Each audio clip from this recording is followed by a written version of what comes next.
A lobby group calling itself Imenti Development Forum was formed less than 5 months, was formed 5 months ago. And that lobby group has been conducting civic education in Meru, radio stations and TV stations. The information, rather, the messaging is centered on the interest of the Meru people as much as Kenya Kwanza government is concerned. And they're coming out boldly to tell the president some 2 critical messages. I have looked at the latest press issues. I've just seen the latest press briefing. And the new message, the 2 messages they're sending is coming at a time when William Ruto and Kimani Ichung'wah are trying to come up with a scheme to endorse Kiki as William Ruto's 2027 running mate. Kithure Kindiki comes from that Mount Kenya East. The 2 messages from this lobby group is what I want us to look at first. Then from there, we'll explain why it is a direct stab on us.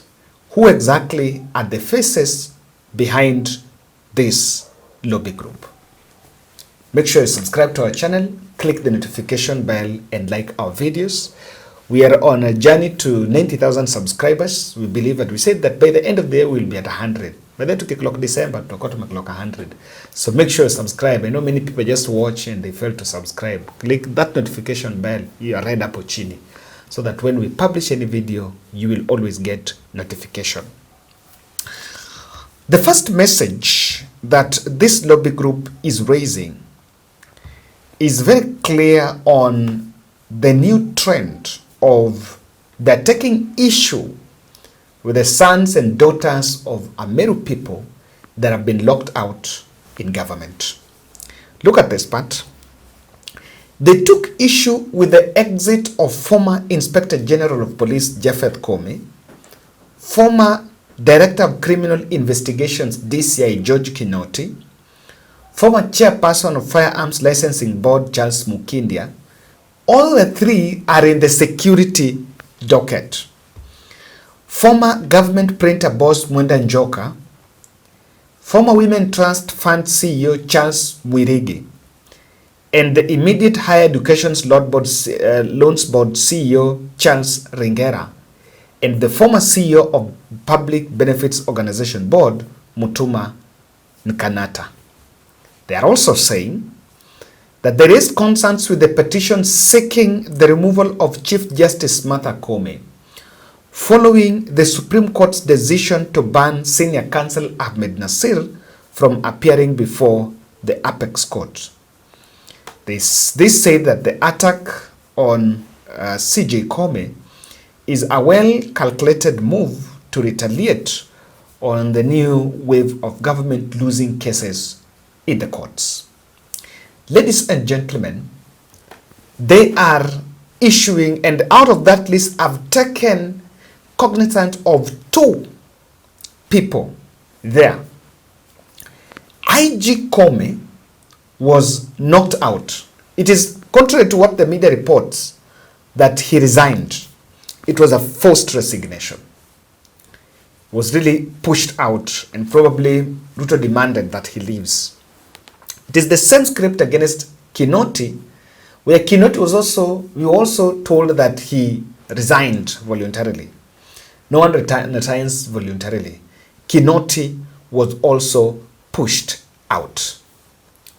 Now, that brings us to something I want us to look into deeply, or rather carefully. And this is a very critical point on the 2 that have been knocked out. So that is the first message, that we have people from the Imenti, the larger Meru region, that have been knocked out of government unfairly. I don't want to comment further about that, but let's put that as point number 1. Listen to their statement here. With our region, especially the Imenti region, in regards to our education status, in regards to our development, in regards to alcohol abuse, in regards to development, in regards to appointment. The big question the professionals of the Imenti region hand was, do we sit back and watch as these things continue deteriorating? If you look at the education status of the region, it has really gone down. Back when some of us went to school, we were the pride of the country in terms of education. I cannot say the same today. Alcohol abuse was not the case because our people were very busy in the coffee farms, in the tea farms, in the pyrethrum sector, in the cotton sector, but it is not the case today. And many other things that have gone wrong in the last couple of years. It is the reason why, as the professionals, we came together and thought, if we wait for the leaders, we will fail. But we must walk back. And this is how the group was formed. We started off with creating the media hubs or the ICT hubs in each of the sub-constituency of Meru. We've already completed the one in South Imenti. We completed the other, we were in Central Imenti a month ago. We are heading to North Imenti in the next month, the month of October. We will be heading to Bori constituency in the next, before the end of the year, to ensure that we liberate our people. But even as we were doing that, we realized there were so many other underlying factors that the chairman will outline in our statement today that we have come across. And we expected our leaders to represent us, to go and put forward a lot of these things that the chairman will be outlining today. But as one of the members of parliament from Central Imenti said... Now the second accusation, the IDF is complaining, IDF, the Imenti Development Forum, is complaining to President Ruto over ghost projects, over stalled projects in the region. This is another matter, this is also another area that has been drawing reactions across the political divide. This is not some tunaomba serikali appeal or a mtu wetu defense of corrupt or incompetent individuals. Not at all. We are also not here to claim our position as some medical Kenya Kwanza shareholders. Not at all. Even though, as a percentage, we gave UDA more votes than many counties in the Rift Valley. We are here to accuse the Kenya Kwanza government of discriminating against our sub-region. It has failed to revive most of the stalled national government projects in Imenti. While we admit that most of those projects were initiated by the previous regime, we also know that governments act in posterity. We also sadly note that even the projects promised by the current Kenya Kwanza government, notably by none other than His Excellency the President, they remain unfulfilled promises to date. We will name just a few of the stalled projects and unfulfilled promises, but we will also provide a longer list to members of the fourth estate at the end of this statement. In South Imenti, we have got Marimba University campus of Meru University. This one is stalled due to failure by the Ministry of Agriculture to transfer the land. The community, through public participation, agreed should be transferred from Marimba Farm, that is under Cairo, to Meru University for the purpose of establishing the university campus.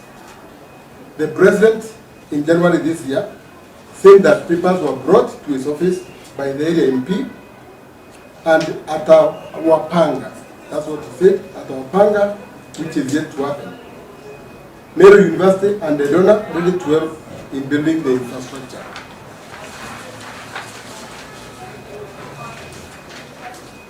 We have also a petition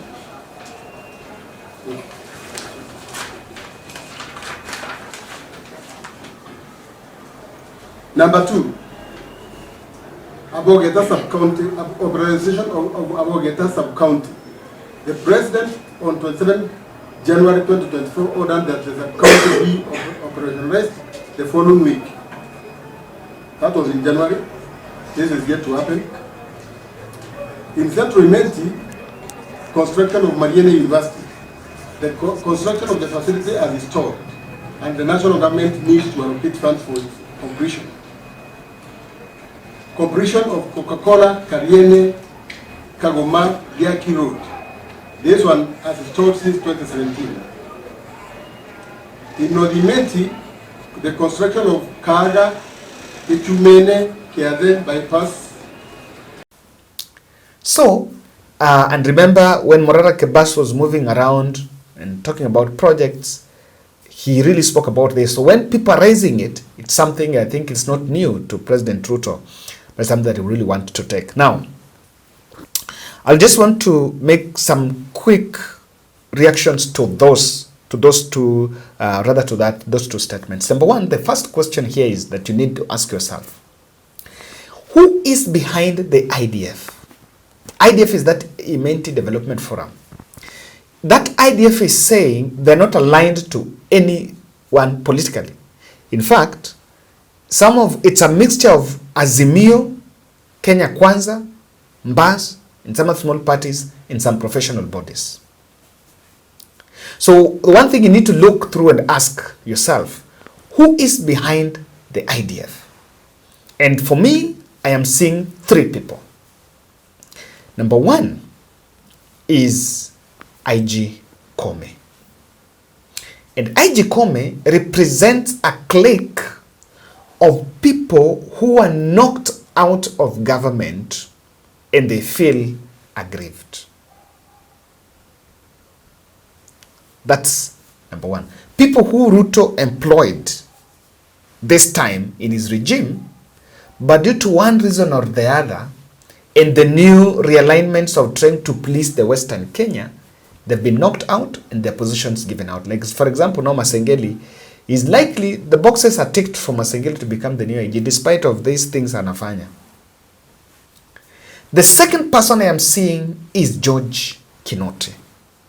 And George Kinoti, to me, represents a clique of Uhuru allies who were just knocked out because they were friends of Uhuru Kenyatta, or they worked with Uhuru Kenyatta. So if they cannot form, yes, IDF is there. And probably if you compare the two messages between kufaitia, those ones who were knocked out, and the development projects, I looked at that IDF and I'm seeing their role is to fight for wale when you walikuwa knocked out. Because on terms of development, they may not have much. There are MPs, senators, and local leaderships there. But there is a message they're saying there that the leadership of the county of Meru had tried to lobby to their level best, but they failed because no one is listening to them. Now that is my first reaction to it. The second bit I'm saying is this. That group is asking president questions. So those two things they're asking president, those development stall projects and the issue of those who are knocked out, they're from Meru, Mount Kenya East. That Meru, Mount Kenya East recently held a press conference and told the country that they had picked Kithure Kindiki to be their spokesperson.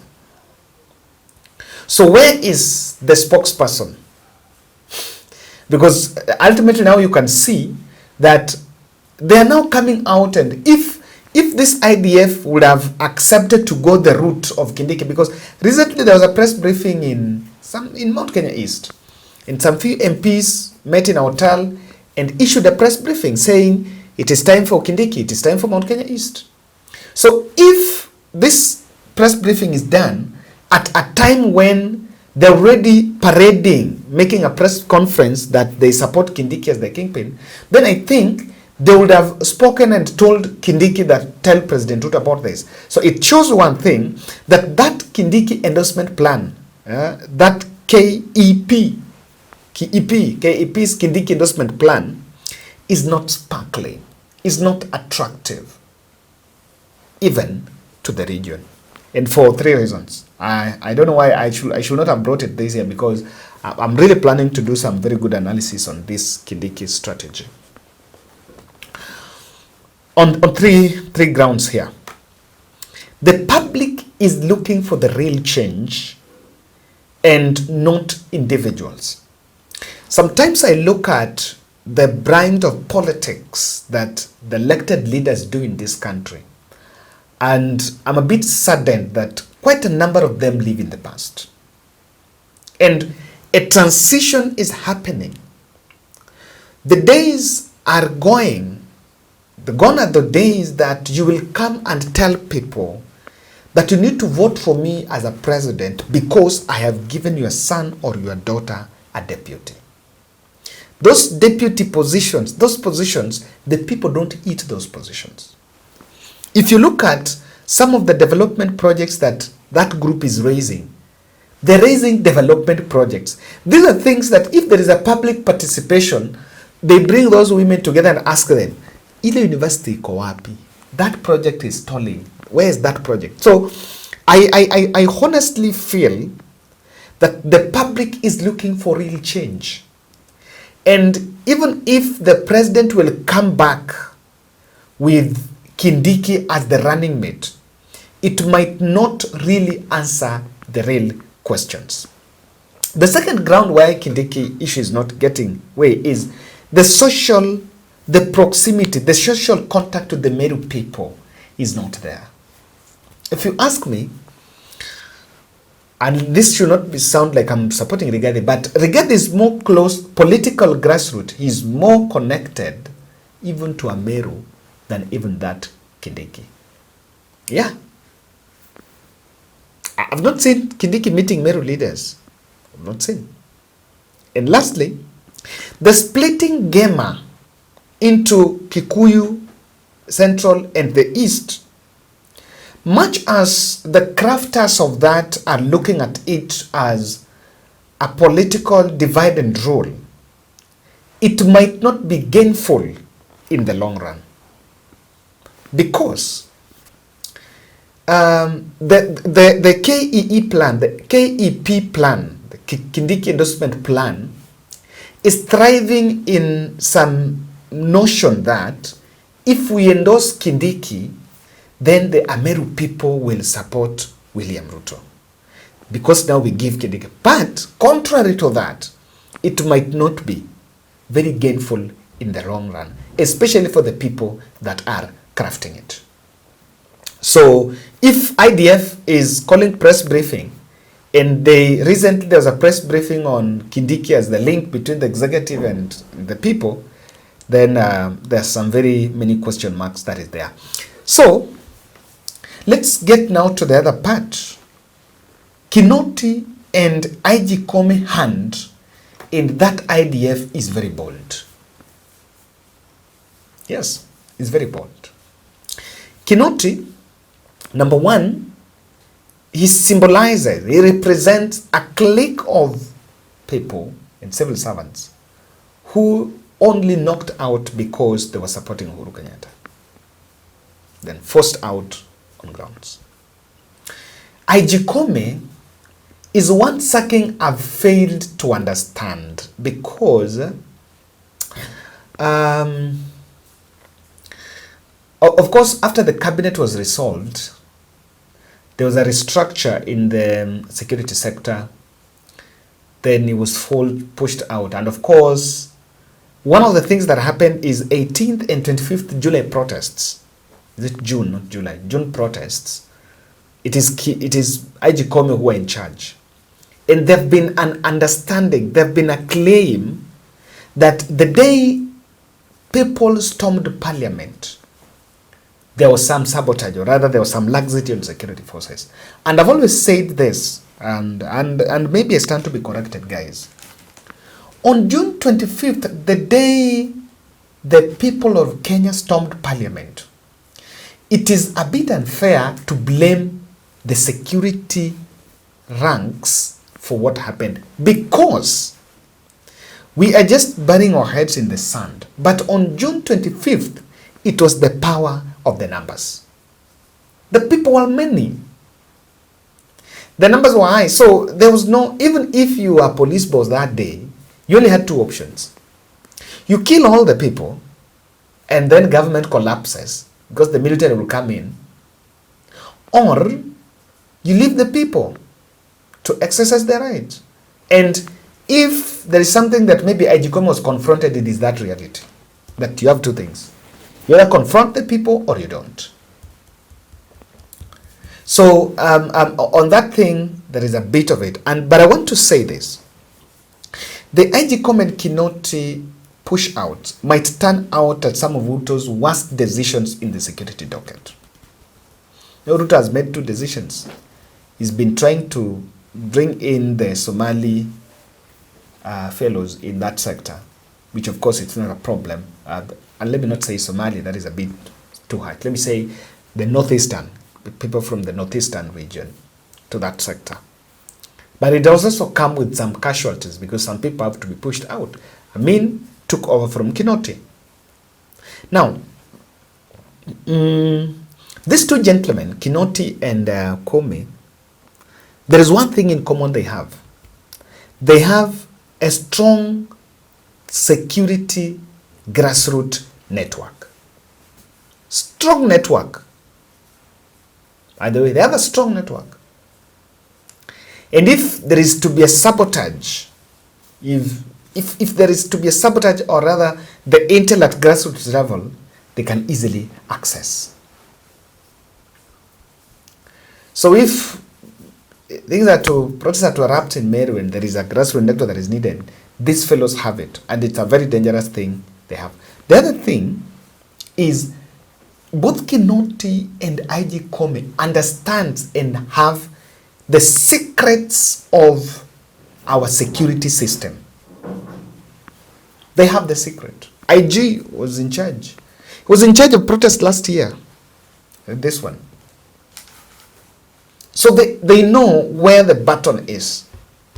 Now, for example, ukipata huyu, this is the person issuing orders, or this is how, if you do this, then you can be able to manage.